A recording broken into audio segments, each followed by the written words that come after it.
സ്നേഹമില്ലാതെ ജീവിതം മുന്നോട്ട് കൊണ്ടുപോവാൻ ഒരിക്കലും ശ്രമിക്കരുത്.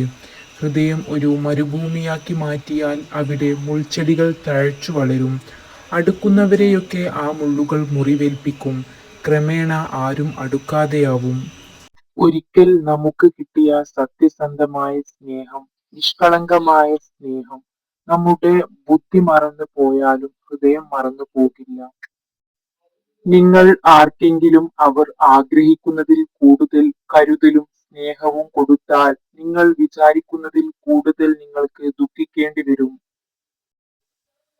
പരസ്പരം മനസ്സിലാക്കാത്തൊരാളെ എന്റെ സ്വന്തമെന്ന് അധികാരപ്പെടുത്തി പറയുന്നതൊക്കെ വെറും ക്ലീഷേ ഡയലോഗ് മാത്രമാണ്. നമ്മളെ അവഗണിക്കുകയോ വെറുക്കുകയോ അകറ്റി നിർത്തുകയോ ചെയ്യാൻ ശ്രമിക്കുന്നവരോട് ഒരിക്കലും യാചിക്കാൻ നിൽക്കരുത്. ഔദാര്യം കൈപ്പറ്റരുത്. അത് അടിമത്തമാണ്. അവരുടെ സ്വാർത്ഥതയ്ക്ക് എപ്പോഴും അവരുടേതായ കാരണങ്ങൾ ഉണ്ടാകും.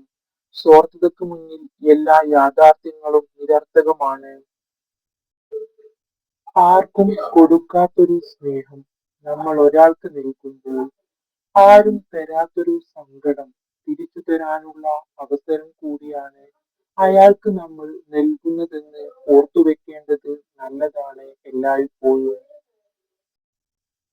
ഒരു കാലം വരെ എല്ലാവരും വർണ്ണപ്പട്ടങ്ങൾ തന്നെയാണ്. പക്ഷേ പിന്നീട് അങ്ങോട്ട് ആരുടെ കയ്യിലാണോ അതിന്റെ ചരടിരിക്കുന്നത് അതുപോലെ തന്നെയിരിക്കും അതുപോലെയിരിക്കും വർണ്ണവും, അതുപോലെയിരിക്കും വർണ്ണപ്പകിട്ടും. കരയുന്ന മുഖം കൊണ്ട് നീ കണ്ണാടി നോക്കണം. എന്നിട്ട് നീ ചിരിച്ചുകൊണ്ട് പറയണം, മതി, ഇനി ആരും കാണില്ലെന്ന്. നിന്റെ സങ്കടങ്ങൾ എന്നും നിന്റേത് മാത്രമാണ്. അത് മനസ്സിലാക്കി മുന്നോട്ട് പോവുക തന്നെ വേണം. മനസ്സിൽ എനിക്ക് ഇടമില്ല എന്നറിഞ്ഞാൽ ഞാൻ അവിടെ നിന്ന് പടിയിറങ്ങും. യാത്ര പോലും പറയാതെ. സ്നേഹം കൊണ്ട് പോലും ഞാൻ നിങ്ങളെ ബുദ്ധിമുട്ടിക്കില്ല. കാരണം എന്തെന്നാൽ നിങ്ങൾ എനിക്കെന്നും പ്രിയപ്പെട്ടവരാണ്. അതാണ് അതിനുള്ള കാരണം.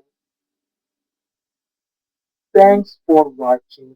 Don't forget to subscribe.